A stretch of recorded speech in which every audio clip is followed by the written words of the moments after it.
తాకట్టులో ఉన్న బంగారాన్ని విడిపించి ఆ రోజు ఆన్లైన్ రేటుకే మేము కొంటాం. Sharma gold company.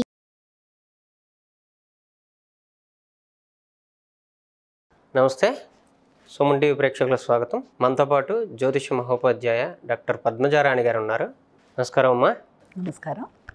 ఈరోజు కన్యా రాశి వారి లక్షణాలు, వాళ్ళకి జీవితం పొడవునా వాళ్ళు ఎలా ఉంటారు, వాళ్ళ క్యారెక్టరిస్టిక్స్ ఎలా ఉంటాయి, మరియు వాళ్ళకి బలాలు బలహీనతలు ఆరోగ్యం పరంగా వాళ్ళకి ఎలా ఉంటుంది, ఆ విషయాలు తెలియజేస్తారా? తప్పనిసరిగా ఈ సాధారణంగా కన్యా రాశి అయినా కన్యా లగ్నమైనా మనం సన్ సైన్స్ ప్రకారం విర్గో అంటాం. వాళ్ళైనా వీళ్ళందరికీ కూడా బుధుడిని మనం ప్రధానంగా చెప్తాం. వీళ్ళందరిలోనూ కామన్గా కొన్ని లక్షణాలు ఉంటాయి. ఆ లక్షణాలు ఏ రకంగా ఉంటాయి, ఏ విషయాల్లో, వాళ్ళ యొక్క ఆకారమా లేకపోతే వాళ్ళ యొక్క ప్రధానంగా ఆరోగ్యమా లేకపోతే మానసిక లక్షణాల అన్నీ కూడా కాంట్రిబ్యూట్ చేస్తాయి ఒక విషయం మీద.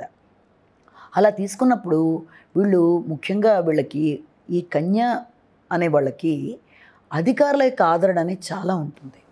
అధికారుల ద్వారా వీళ్ళు మంచి పేరు సంపాదించుకుంటారు.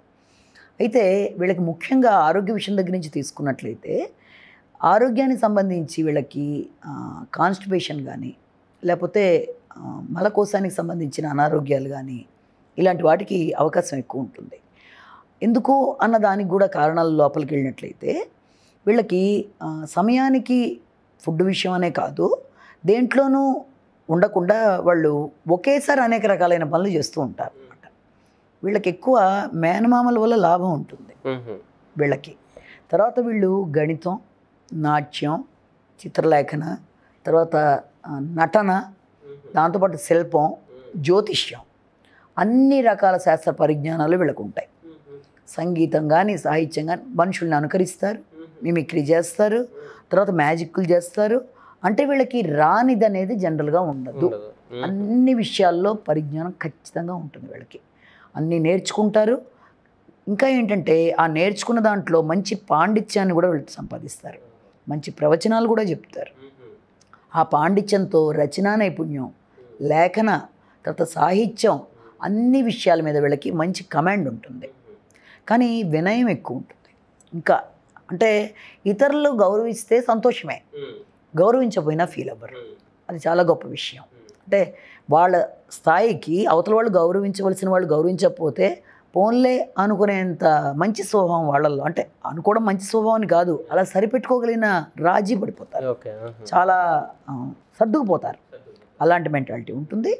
తర్వాత దాంతోపాటుగా వీళ్ళకి చమత్కారం, చాకచక్యం, ఆకర్షించుకునే కళ, అవతల వాళ్ళని ఎలాగైనా ఆకర్షించి వీళ్ళు ఏదైనా అమ్మాలి, ఏదైనా ఒక వస్తువుని అమ్మాలనుకున్నప్పుడు కూడా చక్కగా అమ్మడం. అంటే వీళ్ళు ఆల్రౌండర్స్ అని చెప్పాను కదా. అంటే అన్ని రకాల పనుల్లోనూ వీళ్ళు దిట్ట. మాట్లాడగలరు, రాయగలరు, వాగ్దాటి ఉంటుంది. అలాగే వీళ్ళు గబగబా నడుస్తారు. ఎంత ఫాస్ట్గా నడుస్తారంటే వీళ్ళని అందుకోవడం కష్టం. పైగా ఈ వయసు మీరినా కూడా వీళ్ళు చిన్నవాళ్ళలా కనబడతారు. ఇలాంటి వాళ్ళు కూడా ఉంటారు. అంటే వాళ్ళని ఫైండ్ అవుట్ చేయలేరు, అలా ఉంటారు వాళ్ళు. అలాంటి లక్షణాలు ఉంటాయి. తర్వాత వీళ్ళకి గృహము, ఆహారము, వీటి సంబంధించి సుఖాన్ని ఎక్కువ కోరుకుంటారు. సుఖార్జనలో ఎక్కువ ఉండిపోయి ధనార్జనని కొంచెం వీళ్ళు మర్చిపోవడం కూడా జరుగుతూ ఉంటుంది. పిత్రార్జితం, పితృ సౌఖ్యం కొంత తక్కువ ఉంటుంది. పిత్రార్జితం కూడా కొంత తక్కువే వీళ్ళ దాకా వచ్చేప్పుడు, లేకపోతే కొంత నష్టపోవడము, తక్కువ ఉండడం అనేది ఒకటి జరుగుతుంది. అంతేకాకుండా వీళ్ళకి లలిత కళల మీద అభిరుచి, శాస్త్ర విజ్ఞానం మీద వీళ్ళకి ఒక అభిప్రాయాలు. అంటే లలిత కళలంటే ఇష్టం ఉంటుంది. తర్వాత శాస్త్ర విజ్ఞానం మీద నైపుణ్యాలు ఉంటాయి. సారస్వత సంబంధమైన విషయాల మీద వీళ్ళకి సందేహాలు ఎక్కువ. అన్ని రకాలుగాను వీళ్ళు ఉంటారు. ఉండి అన్ని విషయాల మీద దిట్ట మాట్లాడడానికి. వీళ్ళని చూస్తే మనం అలా అనుకోం. ఆకారం కూడా కొంత పొట్టిగా ఉంటారు, పెద్ద పొడవుగా కనబడరు. తర్వాత విచిత్రంగా వింతగా మాట్లాడే లక్షణాలు ఉంటాయి.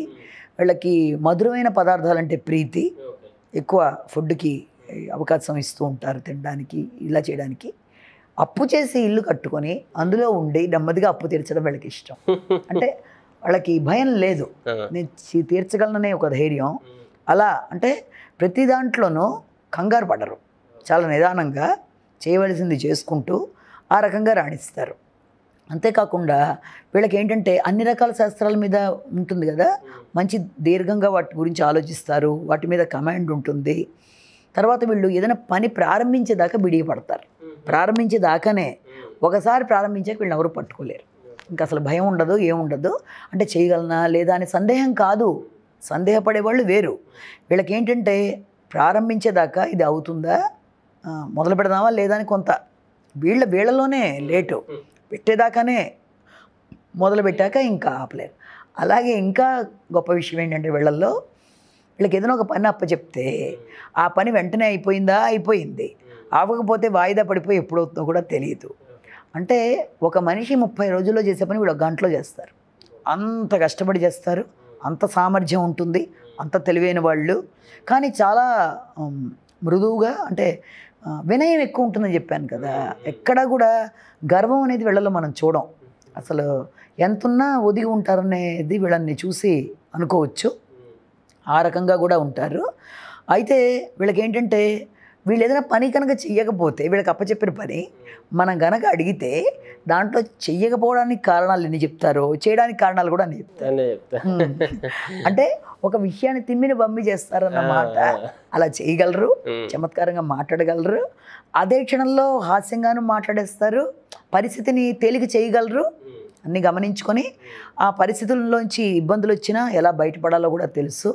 ఒకళ్ళ మీద ఆధారపడి చేయాలి కదా, చెప్పాను కదా, అప్పు చేసినా వీళ్ళే కొనుక్కొని దాన్ని నెమ్మదిగా తీరుద్దాంలే అనుకునే ధోరణి ఉంటుంది.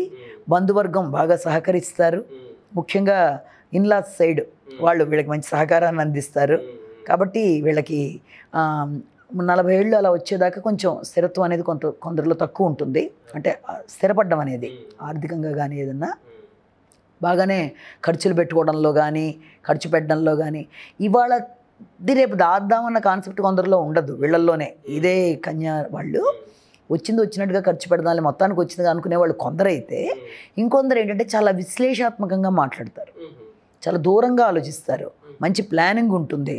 ఏ విషయంలోనైనా మనతో నార్మల్గానే మాట్లాడుతున్నారు కదా అని మనం అనుకుంటాం కానీ కాదు, వాళ్ళ ఆలోచన ఎక్కడో ఉంటుంది. ఎక్కడో అంటే చాలా ముందుకు ఉంటుంది, ఉండి దానికోసం కరెక్ట్ ప్లాన్ చేసి వాళ్ళ ప్లాన్ ప్రకారం వాళ్ళు ముందుకెడతారు.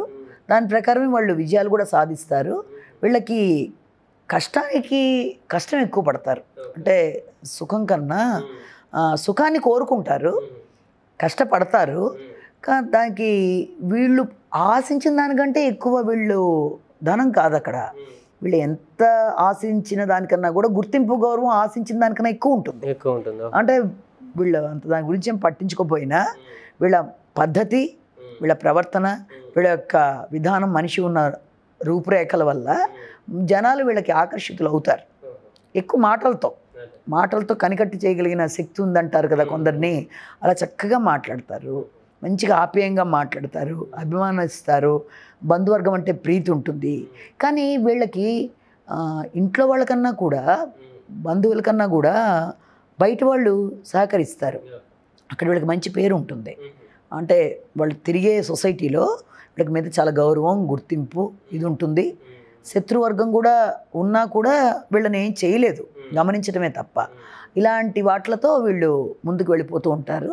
కానీ ఏంటంటే వీళ్ళు ఒకేసారి అనేక రకాలైన పనులు చేస్తారు కదా, దానివల్ల దేంట్లోనూ స్థిరత్వం అనేది లేకుండా కూడా కొన్నిసార్లు ఇబ్బంది పడే అవకాశం ఉంది. అంటే ఫోకస్ జనరల్గా 1 లేక 2 పాయింట్ల మీద చేస్తే దాంట్లో వీళ్ళు సక్సెస్ సాధించవచ్చు. వీళ్ళకి అన్ని రంగాల్లోనూ ప్రతిభ ఉండడం వల్ల దేన్ని వాళ్ళు సరిగ్గా ఫోకస్ చేయకపోవడం వల్ల కూడా కొంత అసంతృప్తి అనేది వీళ్ళల్లో ఉంటుంది. అంటే ఇతరులతో పోల్చుకున్నప్పుడు అరే నాకు ఉందే, వాళ్ళు ఎవరైనా ఏదైనా చేస్తుంటే అది నాకు కూడా ఉంది కానీ నువ్వు దాన్ని కరెక్ట్గా ఫోకస్ చేయలేకపోయావు కదా అన్నది కూడా గమనించుకొని మంచిగా ఒక దాని మీద ఫోకస్ చేసుకొని ముందుకు వెళ్ళిపోయినట్లయితే వీళ్ళకి బాగుంటుందని గమనించుకోవచ్చు. చాలా సంతోషం అమ్మా, కన్యా రాశి గురించి చాలా బాగా వివరించారు. నమస్కారం. సుమన్ టీవీలో మీ పర్సనల్ అండ్ బిజినెస్ ప్రమోషన్స్ కోసం కింది నెంబర్కి కాంటాక్ట్ చేయండి.